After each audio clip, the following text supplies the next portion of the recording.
Can someone shoot a whole movie in just 2 days? Little Shop of Horrors did exactly that, and a whole lot more. It kicked off a cult phenomenon, inspired a hit musical, and even got a second film that became a cult favorite too. But before all the success, this blend of horror and comedy pushed a filmmaker to his limits, flopped at the box office, and left Hollywood completely baffled. So to all the indie film fans watching, make sure to hit that like button and subscribe, because today we're diving into just how brutal it can be to make a movie with almost no money, on a set about to be torn down, and with only 48 hours to get it done.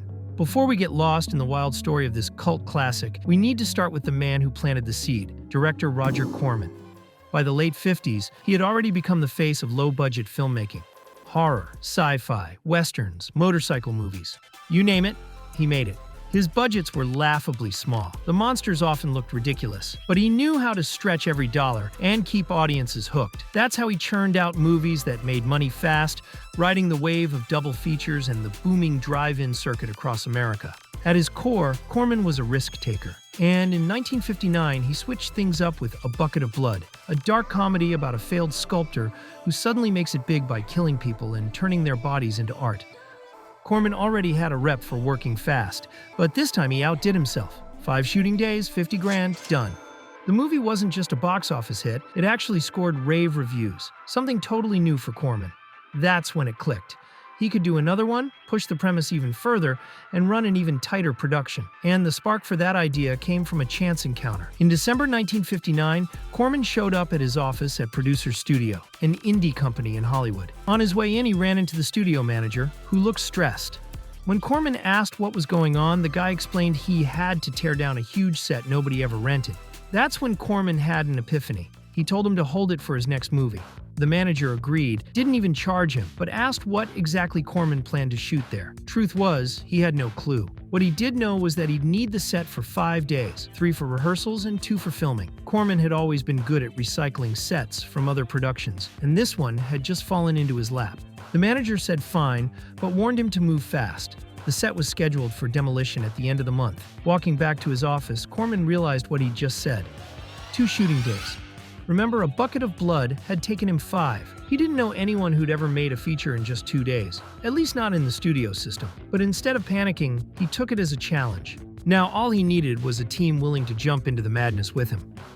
Back in his office, Corman wasted no time. He called up his regular screenwriter, Charles Griffith, and handed him a new assignment. The rules were simple. The story had to fit the set he'd just locked down. It had to play like a twisted cousin of A Bucket of Blood. And above all, it had to be shot in only 2 days. Griffith was used to Corman's wild demands, but this one floored him. Even so, he didn't hesitate. He told Corman he was in. With the clock already ticking, Corman took Griffith out to dinner that same night to hammer out the story. Over a few bites, he told him he wanted to make a movie about gluttony, more specifically about people who eat people. Griffith loved the idea of diving into cannibalism and wanted to write it with no compromises. But they both knew the truth.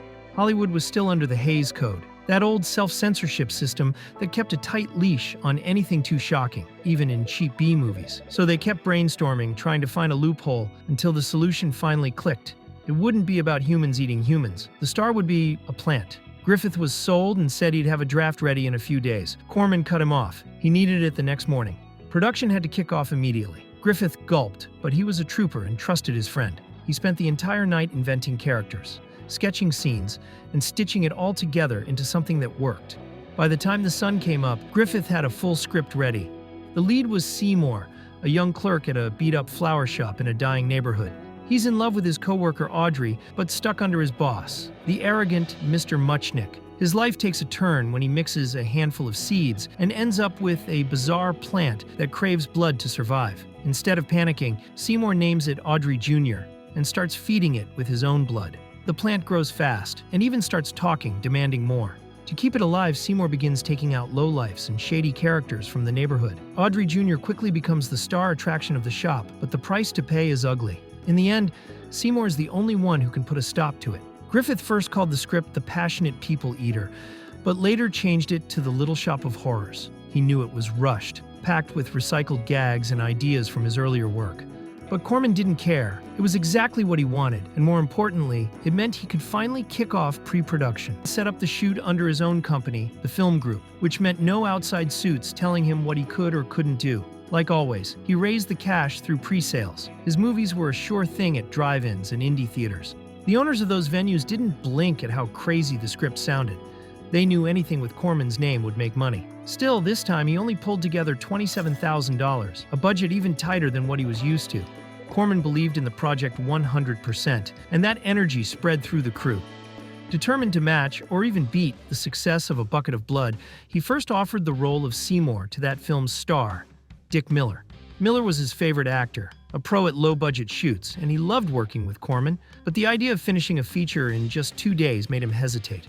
Still, they were friends, and he didn't want to walk away, so he stuck around in a smaller part, playing a customer who eats flowers. That left the lead open for Jonathan Haze, another familiar face in Corman's movies. Corman rounded up more of his usual actors for smaller but crucial roles: the sadistic dentist and Wilbur Force, a funeral home employee with a serious masochistic streak. For that part, he cast Jack Nicholson. Hard to picture now, but in the late 50s, Nicholson was just another kid trying to break into Hollywood. Corman had been looking for a man in his 40s, but since Nicholson was free, he let him audition. Nicholson went full tilt with his unhinged energy and walked away with the role. By then, Corman had a cast and crew he trusted, all locked in and ready to grind through the tiny window available. The stretch between Christmas and New Year's Eve, 1959. To pull off a 2-day shoot, everything had to be clockwork. Corman spent 3 straight days running intense rehearsals with the cast. From the very beginning, he laid down the rule. Once the cameras rolled, there'd be zero time for improvising. Any tweaks to Griffith's script had to be made before the shoot. The actors got it right away. Haze and Miller slipped in a few jokes, while Nicholson shaped his small role into a character that nailed the story's dark sense of humor. In those 3 rehearsal days, Corman also fine-tuned things with his crew, especially the effects that would bring Audrey Jr. to life. The plant was built out of foam rubber, wire, fabric, and a handful of simple mechanisms. They had to make several versions in different sizes to show it growing, and its mouth worked through cables and hidden hinges, controlled by technicians crouched behind or under the set. All that prep paid off. When the time came, the team was ready to shoot non-stop. The Little Shop of Horrors was filmed in just 2 days, Thursday, December 28th, and Friday, December 29th, 1959. Day 1, they banged out all the exterior shots on the studio's street set. The actors knew their lines and marks by heart, and the crew nailed every camera move and lighting setup just the way Corman wanted. Day 2, the last day, everything flipped. That same street set was turned into the flower shop, where almost the entire movie takes place. On a normal set, you waste hours between takes while the crew resets lights or fiddles with details. Lunch and dinner breaks drag on, and the actors usually have so much downtime they end up bored out of their minds. The Little Shop of Horrors was nothing like that. Corman let everyone eat, sure, but it had to be fast and right there on set. Nobody got a break. Everyone stayed locked in because on this shoot, every minute was pure gold. On most movie sets, directors burn through take after take until they get what they want. Stanley Kubrick, for example, on Eyes Wide Shut, he had Tom Cruise walk through a door 95 times. The Little Shop of Horrors was the total opposite. For Corman, it was the ultimate crash course in efficiency. He'd prepped the cast and crew so well that most shots were done in a single take. He was a little nervous the effects team might blow it with Audrey Jr. The last thing he wanted was another cheap-looking monster. But the timing on the cables was spot on, and the plant came to life. Corman loved it. He just kept calling out, "That's done. Let's move on." Still, by the end of day 2, he hit a snag. He needed more footage, not on the set, out on real streets. And that was a problem. He'd signed a union deal and didn't have a cent left to take the actors on location. Corman, as always, came up with a fix on the spot. He called Griffith and told him he could step up as second unit director. The task, head out the next night and shoot the city's rough side. Griffith agreed, but he wasn't about to wander sketchy streets with a camera unprotected. He borrowed a bread truck, grabbed a cameraman and a sound guy, and rolled out. He needed a shot of 2 guys fighting by a gate. Instead of hiring actors, he found a couple of drunk drifters, slipped them some change, and let the scene play out. For extras, he pulled in more homeless men. No lines, just background noise. Some even pitched in moving gear and running cables, basically doubling his crew. With those shots in the bag, the Little Shop of Horrors was finally wrapped. The legend says it was made in 2 days, but in truth, it was 2 days and 1 night. Post-production took just a few days, and Corman was thrilled with the final cut. Now the real test was whether the audience would feel the same. The Little Shop of Horrors premiered at the Pix Theater, with Corman and the entire crew in the audience. They couldn't believe how packed the place was. But the real test was still ahead. Would people actually enjoy it? The answer came within minutes. The crowd went nuts for the story. Seymour's crimes, and especially Audrey Jr.'s insane appetite. Miller, Haze, and the rest of the cast were over the moon. Nicholson had been the biggest skeptic. Convinced it would bomb, he brought a few friends along, just so he wouldn't have to sit through the embarrassment alone. But when his scenes hit the screen, the laughs were so loud you could barely hear the dialogue. That opening night felt like a win for everyone, especially Corman. And the buzz only grew as the movie spread to drive-ins and double features. He couldn't help thinking he had another hit on his hands. But part of him still wondered if it might crash and burn. The film was so weird it could have gone either way. Not long after, Corman got hit with reality. The Little Shop of Horrors barely got reviewed, typical for a bargain bin production, but the few critics who did bother mostly trashed it. What really hurt wasn't the reviews, though. It was the numbers. $30,000 at the box office. Just enough to cover the $27,000 budget. For Corman, a movie this weird shouldn't land in the middle. It should either blow the doors off or crash hard. That lukewarm result felt like a letdown. Then Miller and Griffith swung by his office. They reminded him that not only had he broken even, he'd also pulled off the impossible, shooting a feature in 2 days and making it look good enough for theaters. Corman knew they were right, and it took some of the sting out. A few weeks later, The Little Shop of Horrors finished its run and got bumped for other cheap titles. But unlike those forgettable films, this one wasn't about to disappear. After The Little Shop of Horrors and A Bucket of Blood, Corman scored a deal with American International Pictures to adapt Edgar Allan Poe stories with Vincent Price in the lead. Those films cemented him as one of the pillars of horror and fantasy. At the same time, Little Shop became a playbook for low-budget filmmaking in the 60s. You can see its DNA in Blood Feast and the rest of Herschel Gordon Lewis's work, earning him the title of Godfather of Gore. Corman couldn't believe Little Shop was turning into the most influential film of his career. What shocked him even more was what happened in the 70s. The movie found new life in midnight screenings, paired with Alejandro Jodorowsky's El Topo and the Rocky Horror Picture Show. Corman went to one of those shows himself and saw audiences shouting the lines word for word, especially Audrey Jr.'s constant cries for food. Corman was stunned when he learned The Little Shop of Horrors was screening at major universities and even in European art house theaters. Soon after, he started seeing glowing reviews praising its balance of horror and comedy, the direction, the performances, and that insane 2-day shoot. By then, Nicholson had turned into a Hollywood star, and both the press and his fans started looking back at his early work. Nicholson himself always spoke fondly about the film, and about Corman, the director who gave him his first real break. As its reputation kept growing, The Little Shop of Horrors locked in its status as a cult classic, and with years of non-stop screenings, it ended up pulling in millions. The story could have ended there, tied up with a happy ending. But Little Shop didn't stop, kept branching out in ways no one saw coming. In the early 80s, Corman got approached by lyricist Howard Ashman and composer Alan Menken.